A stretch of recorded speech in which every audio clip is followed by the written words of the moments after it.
Setelah sempat terhenti invasi militer yang dilakukan oleh Israel terhadap Gaza di Palestina beberapa pekan yang lalu, kali ini Israel kembali melakukan penggusuran secara sepihak terhadap wilayah pemakaman Muslim di Palestina. Hal tersebut diketahui berdasarkan sumber media informasi nasional yang mengabarkan jika tentara dan pejabat Israel telah mendatangi pemakaman Islam di kota suci Yerusalem untuk menghancurkan dinding dan tangga di lokasi tersebut. Dengan bantuan alat penghancur bulldozer, tentara pejabat Israel menghancurkan dinding dan tangga di bagian utara pemakaman Al-Yusufi yang dikabarkan adalah untuk membuat taman di daerah tersebut. Sebagaimana yang telah diungkapkan oleh Direktur Eksekutif Komisi Perlindungan Makam Muslim Ahmed Al-Dajani yang dilansir media Anadolu Agency. Namun, menanggapi akan sikap otoriter Israel di wilayah tersebut, Komisi Perlindungan Makam Muslim Al-Dajani meminta otoritas Israel agar menghentikan serangan mereka terhadap tempat-tempat Muslim di wilayah Yerusalem. Beliau menekankan bahwa pemakaman yang dihancurkan oleh tentara dan pemerintah Israel adalah bagian dari pemakaman Islam dan bagian dari wakaf Islam di kota suci tersebut yang seharusnya tidak dilakukan oleh Israel yang dapat merugikan orang Muslim. Sebelumnya, beberapa hari yang lalu, tim pekerja dari otoritas kota Madia Israel mendatangi pemakaman tersebut dan menghancurkan bagian tangga dalamnya pemakaman resmi warga Muslim Yerusalem. Namun, mereka menghentikan aksi itu setelah warga Palestina berkumpul dan protes akan tindakan Israel yang sangat tidak menghargai wilayah pemakaman umat Muslim di Yerusalem, karena wilayah tersebut bukanlah milik Israel dan merupakan wilayah yang telah diwakafkan khusus oleh pemakaman orang Muslim. Namun, setelah Israel menghentikan penghancuran wilayah pemakaman Muslim di Yerusalem, hingga kini belum ada pernyataan yang dikeluarkan dari pemerintah kota Israel tentang insiden tersebut. Seperti yang kita ketahui bahwa pemakaman Al-Yusufi yang terletak di sebelah tembok yang mengelilingi kota Yerusalem itu adalah merupakan salah satu kubur Muslim tertua di Palestina yang diduduki oleh Israel saat ini. Sementara itu, menurut hukum internasional menganggap bahwa tepi barat dan Yerusalem Timur adalah sebagai bagian dari wilayah Palestina dan setiap agresi militer Israel di wilayah ini dianggap sebagai pelanggaran terhadap hukum internasional yang dikeluarkan oleh Perserikatan Bangsa-Bangsa yang telah diakui oleh sebagian besar negara di dunia. Namun, jika kita melihat sikap arogansi dan hingga invasi militer yang dilakukan oleh Israel terhadap Palestina adalah merupakan salah satu kejahatan terbesar di dunia dengan melakukan penjajahan yang tentu saja melanggar hak asasi manusia. Hal tersebut dapat kita lihat berdasarkan lansiran beberapa sumber media informasi lainnya. Jika Angkatan Udara Israel telah menyerang markas kelompok Hamas di jalur Gaza pada Minggu 22 November 2020 kemarin.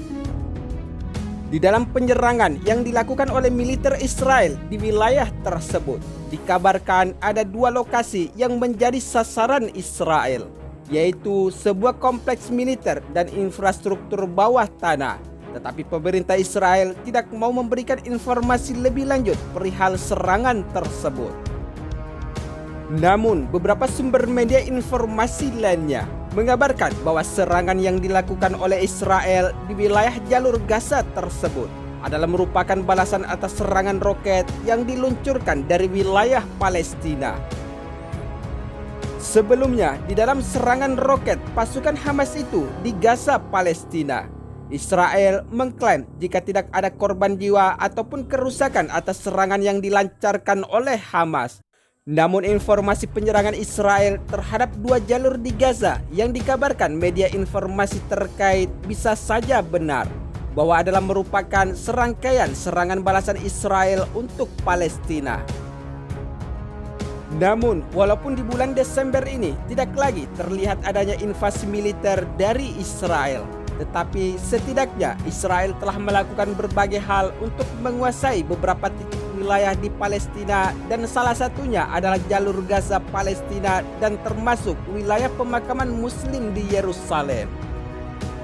Sementara itu, berdasarkan media sumber informasi terbaru, untuk semakin memperluas pengaruh Israel di kancah internasional, Israel telah melakukan negosiasi normalisasi antara hubungan Palestina dan Israel. Namun pemerintah Indonesia sendiri menolak permintaan pemerintah Israel tersebut. Namun atas penolakan pemerintah normalisasi Israel tersebut, Presiden Palestina Muhammad Abbas menyampaikan penghargaan atas posisi Indonesia yang menolak normalisasi hubungan dengan Israel, dan hal ini termasuk komitmen Indonesia untuk mencapai perdamaian dua negara terlebih dahulu sesuai dengan resolusi-resolusi dan hak hukum internasional. Pernyataan Presiden Abbas tersebut disampaikan setelah pemerintah Indonesia dengan tegas menolak hubungan diplomatik dengan Israel, dan Presiden Abbas pun berterima kasih kepada Presiden Indonesia, yaitu Joko Widodo, atas sikap negaranya yang mendukung hak-hak Palestina. Sementara itu, mengutip media informasi Wafa Palestina pada Rabu 16 Desember 2020 kemarin, pembicaraan antara Presiden Abbas dengan Presiden Jokowi tersebut dilakukan melalui via sambungan telepon. Selain itu, pada kesempatan tersebut, Presiden Palestina juga menghargai sikap Indonesia yang mendukung masalah Palestina di forum-forum internasional melalui keanggotaannya di bawah keamanan Perserikatan Bangsa-Bangsa, yang telah konsisten dan berpegang teguh pada hukum internasional dan upaya Indonesia untuk melindungi hak-hak rakyat Palestina. Sementara itu, di sisi lain, Presiden Joko Widodo menegaskan bahwa masalah Palestina adalah sudah menjadi komitmen dan prinsip negara Indonesia, meskipun banyak terjadi perubahan yang begitu cepat di Timur Tengah. Indonesia tidak akan mengambil langkah apapun untuk normalisasi dengan Israel hingga terwujudnya perdamaian abadi dan komprehensif antara rakyat Palestina dan Israel, tegas Presiden Joko Widodo, sebagaimana yang telah dilansir dari media informasi kantor berita Wafa di Palestina.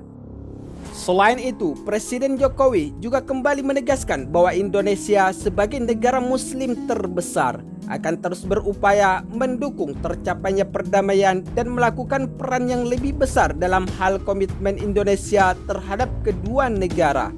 Namun selain menolak untuk melakukan normalisasi Israel dengan Indonesia, Presiden Joko Widodo menyatakan akan mengutus Menteri Luar Negeri Retno Marsudi untuk bertemu dengan mitranya di Palestina, yaitu Riyad Al-Maliki, sebagai bagian dari upaya Indonesia untuk mendukung perdamaian kedua negara tersebut atas hak-hak rakyat Palestina yang adil.